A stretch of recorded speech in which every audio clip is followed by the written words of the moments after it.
o grupo que veio para a física aqui, percebeu que havia uma predisposição no Brasil para, digamos, buscar de volta cientistas que estavam no exterior. Bom, na verdade eu trabalhava em pesquisa nos Estados Unidos, na Bell Laboratories, e a gente tinha um grupo informal de brasileiros, não era nada muito organizados, liderados pelo professor Rogério Cerqueira Leite, que estavam procurando uma maneira de voltar juntos.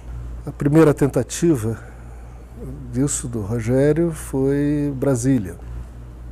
Quando ele chegou a uma visita ao Brasil e me ligou, eu disse para ele que para Brasília eu não ia. Ele, por quê? Uma universidade moderna, fundação, um novo conceito. Eu digo, não, está muito perto da Toca do Leão.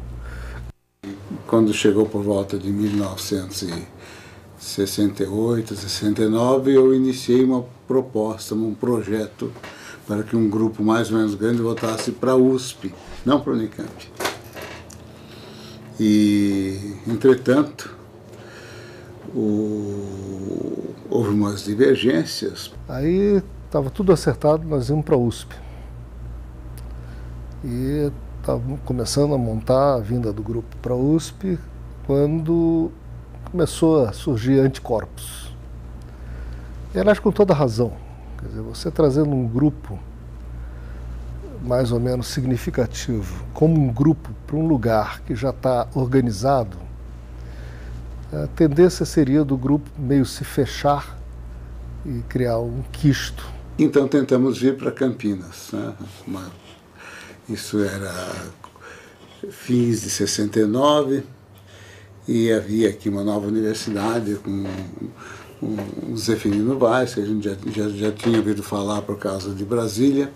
E foi, então, feito um projeto para virmos para Campinas. A Campinas, naquela época, não tinha nenhum prédio sequer, estava todo mundo amontoado lá no Culto à Ciência, no Colégio Culto à Ciência. Mas quando você conversava com o Zeferino, você já via o polo industrial, você já via... O Zeferino ele tinha uma habilidade de vender essa ideia extraordinária. Tivemos um apoio inicial do CNPq e da FAPESP específico para a montagem de uns 3 ou 4 laboratórios de aplicações de laser, né? Isso foi o ponto inicial, né? Quando eu cheguei aqui, o Instituto de Física era uma coisa muito pequenininha. Tinha, acho que um doutor, tinha o Dami, né, que era tempo parcial, mas tinha um doutoramento, e uma experiência, e tinha o Arguello, que era... Eu acho que não tinha mais ninguém com doutoramento. Aliás, o César Lattes nunca tirou o doutoramento, ele estava acima disso, né? Então, ele estava acima do bem e do mal, ele não precisava de doutoramento. Mas o Lattes estava por aí. Voltar um pouquinho à pré-história da Unicamp. Eu também estava lecionando no ITA e houve convite para ir para Rio Claro, para a Faculdade de Rio Claro, que depois passou a fazer parte da Unicamp. Eu e o professor João Martins, nós lecionávamos no ITA em São José dos Campos. E nós fomos convidados para vir ministrar, não sair do ITA, mas ministrar essa disciplina em Rio Claro. Que nós acordamos com uma surpresa, a gente estava fazendo parte da Unicamp. Até o professor César Lattes, ele veio depois, né? Mas nós começamos aqui em maio de 1967, foi o meu contrato. Nós, como ex-alunos do Instituto, acho que a história mais legal é a história que o Júlio tem para contar, que é nosso primeiro aluno, primeiro ingressante no Instituto de Física como aluno, né? 67, se não me engano. Abriu um vestibular fora do prazo para Ciências Exatas da Unicamp. E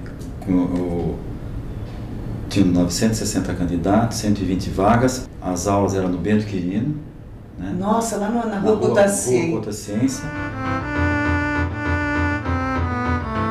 comecei a trabalhar em dezembro de 67, né? Tinha acabado de me formar na USP, em São Paulo, e o professor César Lattes me convidou para vir trabalhar aqui na Unicamp, né? E eu acabei iniciando, de fato, em fevereiro de 68. Mas ainda em 69 a gente conheceu o Lattes, lá no porão do Bento Quirino. Eu entrei aqui na Unicamp em 1968, no Colégio Técnico, na Rua Culto à Ciência. Fui trabalhar como microscopista com o professor César Lattes, o querido professor César Lattes. Com a transferência do professor Lattes para a Unicamp, eu vim logo em seguida, né, para integrar o grupo pioneiro aqui do Instituto de Física. Nós ficamos, professor Armando Tortelli e eu, agregados ao departamento de raios cósmicos. A consciência que o Lattes tinha de física experimental, da importância do que é que você tem que fazer no laboratório. De fato, acho que a primeira coisa que a gente ouviu falar dele foi na descoberta do meson, a contribuição dele para a detecção e depois para a identificação, a detecção lá em Bristol e depois para a identificação do pion no laboratório do Gardner, nos Estados Unidos. Isso tudo que você falou justifica um prêmio Nobel. Isso é uma das coisas que vai ficar entalado sempre aqui, né, na história da física brasileira, né? Professor, o que é verdade em relação ao senhor ter sido indicado pelo prêmio Nobel e dizem que o senhor não ganhou porque por algum motivo o senhor era jovem, era brasileiro, mas qual o motivo real que o senhor justifica para não ter recebido o prêmio Nobel, sendo que os que participaram do mesmo projeto receberam? Eu não sei, né?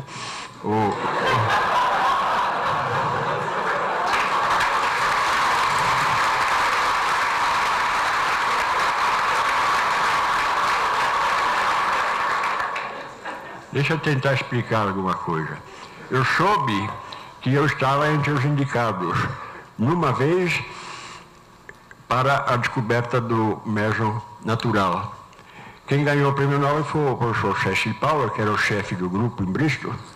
O Chiellini não ganhou, apesar dele assinar antes, mas ele ganhou o prêmio Wolf.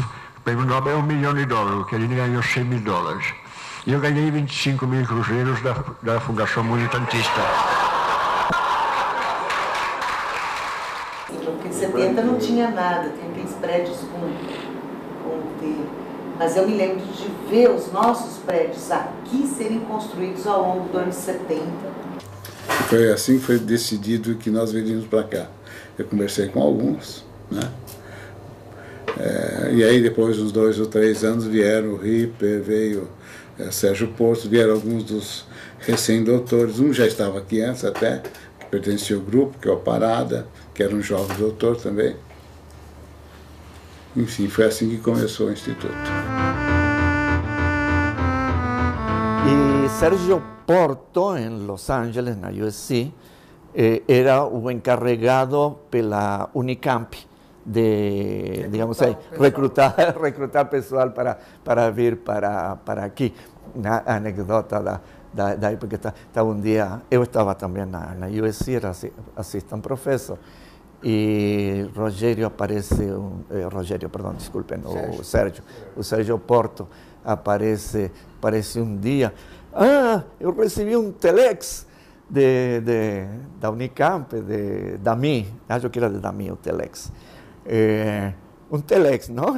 Naquela época era o que existia. Não havia PC, não havia internet, não havia nada de isso que diz compra fazenda com a porteira fechada. Querendo dizer que dava carta branca ao Sérgio para levar a gente que quiser. Aqui já estava mais ou menos ligado o pessoal que veio de Rio Claro, e estava isso, a companhia que estava. E lá o Sérgio começou a procurar outra gente. E a gente resolveu viajar para o Brasil e aceitar o convite do Sérgio Porto. E a ideia fundamental foi o entusiasmo para a criação desse departamento, né? E o Porto era um cara que tinha um imã realmente muito forte, né? Que atraía as pessoas. Então você tem que vir para o Brasil porque nós estamos precisando de gente lá para montar um laboratório, formar gente na área de magnetismo, ressonância e tudo mais. Aí eu falei, mas tem tanta gente no mundo aí que vocês estão procurando. Não queremos latino-americanos. Mas por quê? Não, disse, porque os problemas da Argentina e do Brasil são todos mais ou menos parecidos. E nós sabemos que os latino-americanos vão se adaptar muito melhor que os estrangeiros.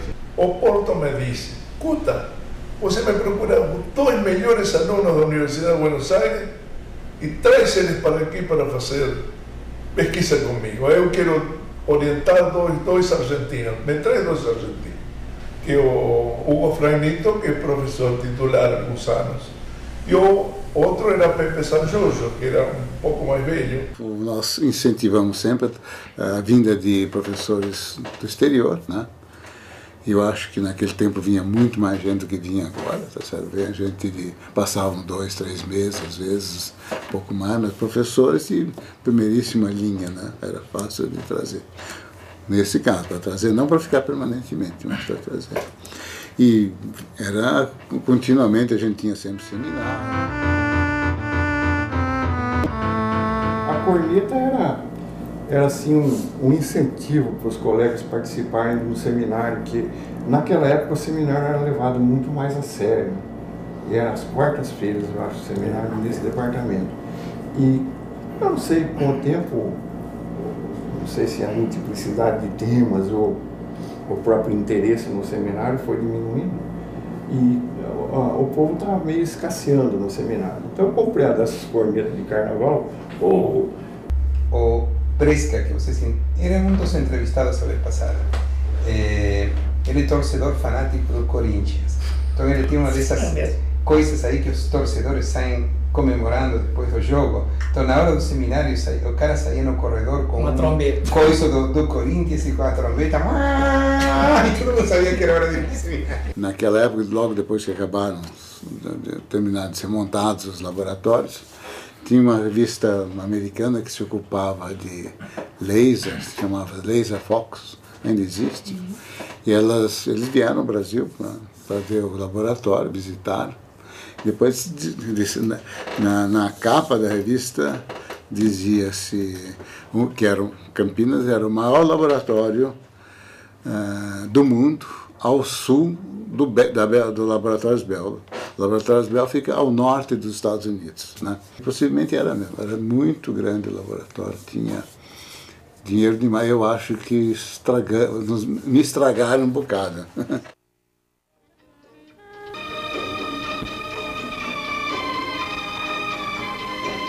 Moderníssimos equipamentos aí estão.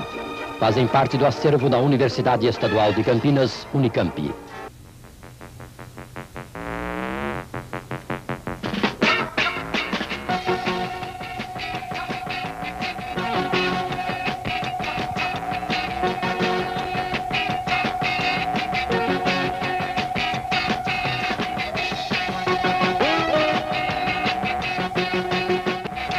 O reitor, professor Zeferino Vaz, dá explicações técnicas ao governador e seus acompanhantes.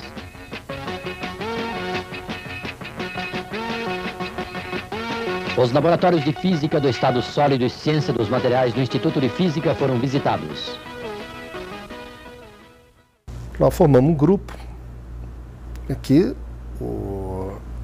inicialmente, aí com recursos da FINEP, do CNPq, FAPESP, e aí uma outra...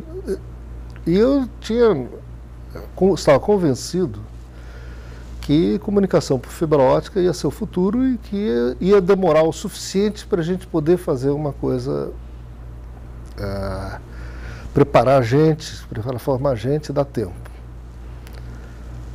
Aí foi criada a Telebrás, em finzinho de 72.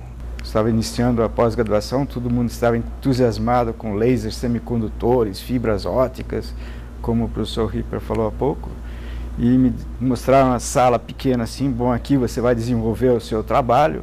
A sala tinha um piso verde, uma lata de cera vazia num canto e um transformador variável no outro. Falaram, nós vamos fazer lasers semicondutores para o Brasil se comunicar. E realmente a gente construiu todo o equipamento localmente para fazer os primeiros lasers.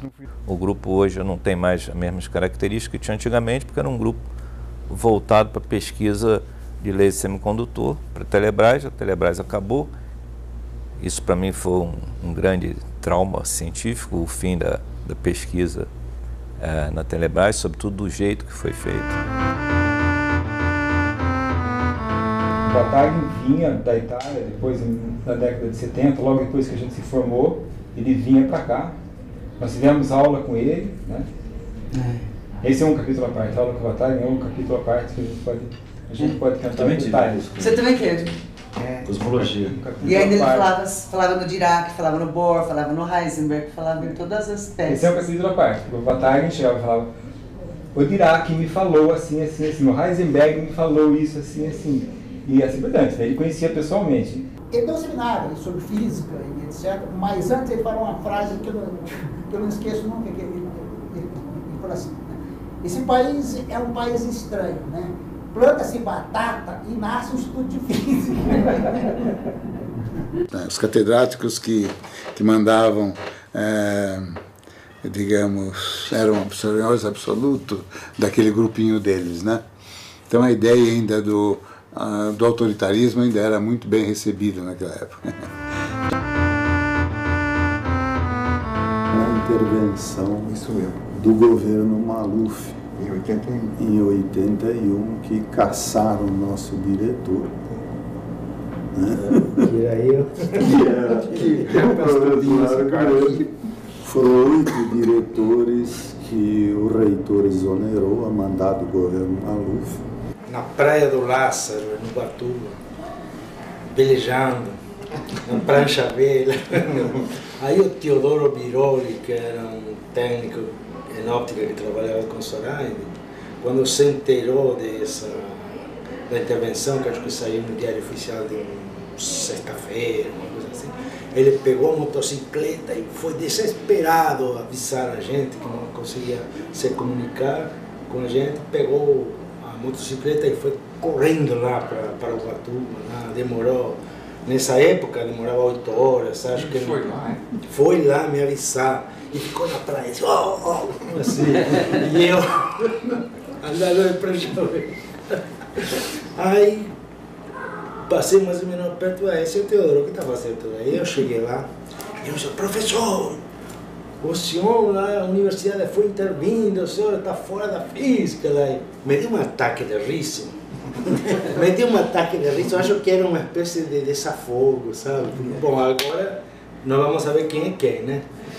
E tentaram indicar o que a gente chamou de interventores, diretores de fora, gente que não era da Unicamp em geral. Houve um outro caso da própria Unicamp, mas a física, por exemplo, ninguém teve coragem de aceitar.